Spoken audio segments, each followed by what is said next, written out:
E se você recebesse uma missão impossível, sem dinheiro, sem recursos e sem um plano B?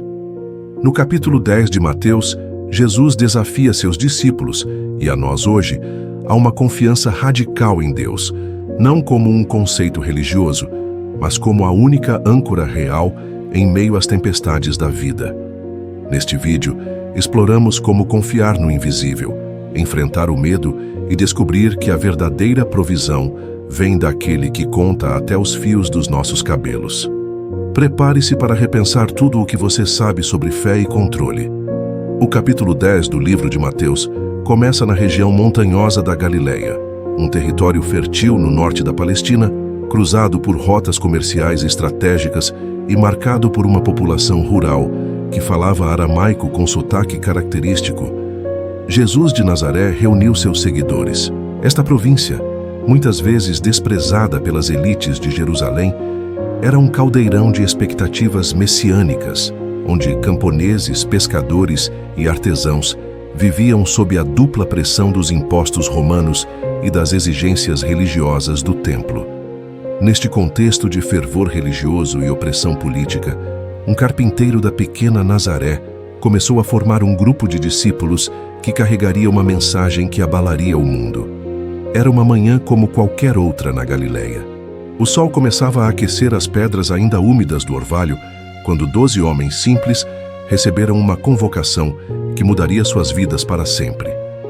Pescadores, cobradores de impostos, revolucionários silenciosos, todos unidos por uma única coisa: haviam escolhido seguir um carpinteiro de Nazaré que falava com uma autoridade diferente de qualquer rabino que já conheceram.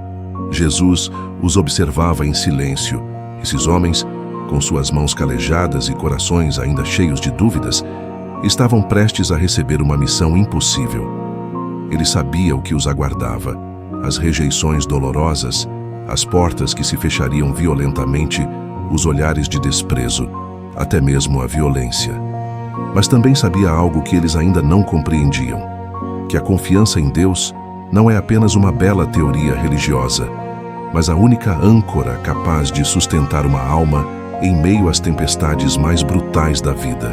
Quando Jesus começou a falar, sua voz carregava uma mistura estranha de ternura e urgência. Ele não estava enviando-os para uma missão de conquista militar ou para acumular riquezas. Estava enviando-os como ovelhas no meio de lobos, desarmados de tudo, exceto de uma confiança radical no Deus invisível. Imaginem a contradição: homens sem espadas, sem dinheiro, sem reservas de comida, sendo enviados para proclamar um reino que não podia ser visto com os olhos. A primeira lição de confiança veio de forma prática e desconcertante. Jesus os instruiu a não levar nada para a jornada, nem bolsa de moedas, nem roupas extras, nem bastão para se defender. Para homens acostumados com a dureza da vida na Palestina do primeiro século, onde cada dia era uma luta pela sobrevivência, isso soava como loucura. Mas Jesus estava plantando uma semente profunda. Aqueles que confiam verdadeiramente em Deus descobrem que Ele provê de maneiras que ultrapassam qualquer planejamento humano. Ele falou sobre casas que se abririam para recebê-los, sobre pessoas que compartilhariam seu pão com estranhos, sobre uma rede divina de provisão que funcionava através da bondade humana. Não era magia, era confiança materializada em atos concretos. Quando você caminha sem reservas materiais, cada refeição recebida se torna um milagre. Cada teto oferecido se transforma em evidência do cuidado divino. Mas Jesus não os iludiu com falsas promessas de facilidade. Com a honestidade brutal de quem verdadeiramente ama, ele pintou o quadro real do que significava viver pela fé.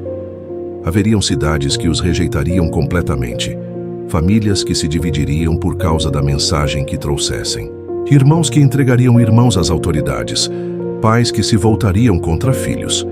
A confiança em Deus, advertiu Jesus, nem sempre resulta em vida fácil. Às vezes, resulta exatamente no contrário. E então, veio uma das instruções mais perturbadoras. Quando chegassem a uma cidade e fossem rejeitados, deveriam sacudir a poeira dos pés e seguir adiante. Não era um gesto de desprezo, mas de confiança. Confiança de que Deus tinha outros planos, outras pessoas, outras oportunidades. A verdadeira fé não se apega desesperadamente a uma porta fechada, mas confia que existem outras portas que se abrirão no tempo certo. Jesus falou sobre o medo, aquela emoção primitiva que paralisa e distorce nossa percepção da realidade. Ele sabia que esses homens enfrentariam situações aterrorizantes, tribunais hostis, multidões enfurecidas, autoridades com poder de vida e morte, mas ensinou-lhes a hierarquia do medo. Não temam aqueles que podem apenas ferir o corpo, mas temam aquele que tem autoridade sobre alma e corpo, sobre tempo e eternidade. Essa não era uma tentativa de assustar, mas de calibrar corretamente onde depositar nossa confiança. A imagem que Jesus pintou era poderosa. Se Deus cuida de pardais, pássaros tão pequenos e aparentemente insignificantes que 2 são vendidos por uma moeda de cobre, quanto mais cuidaria daqueles que escolheram confiar nele completamente. Ele conhece até mesmo o número de cabelos em suas cabeças, disse Jesus. Cada detalhe de suas vidas estava sob o cuidado atento do Criador do universo. Mas talvez a lição mais profunda sobre confiança tenha vindo através de uma advertência aparentemente dura. Jesus falou sobre a necessidade de amá-lo mais do que pai, mãe, filhos ou a própria vida. Isso não era crueldade, era realismo espiritual. Ele sabia que haveria momentos quando confiar em Deus significaria escolhas dolorosas, quando a fidelidade divina e a aprovação humana entrariam em conflito direto. Nesses momentos, só uma confiança absoluta em Deus seria suficiente para sustentar uma pessoa. A metáfora da cruz que Jesus mencionou não era apenas profética sobre seu próprio destino, era um símbolo da morte necessária para o verdadeiro discipulado. Carregar a cruz significa morrer para a necessidade desesperada de controle, de segurança garantida, de aprovação universal. Significa confiar que Deus é bom, mesmo quando as circunstâncias sugerem o contrário. E então Jesus revelou o paradoxo final da confiança. Aquele que tenta preservar sua vida, a perderá. Mas quem a perde por amor a Ele, a encontrará verdadeiramente. Isso não era uma brincadeira com palavras, mas uma lei espiritual fundamental.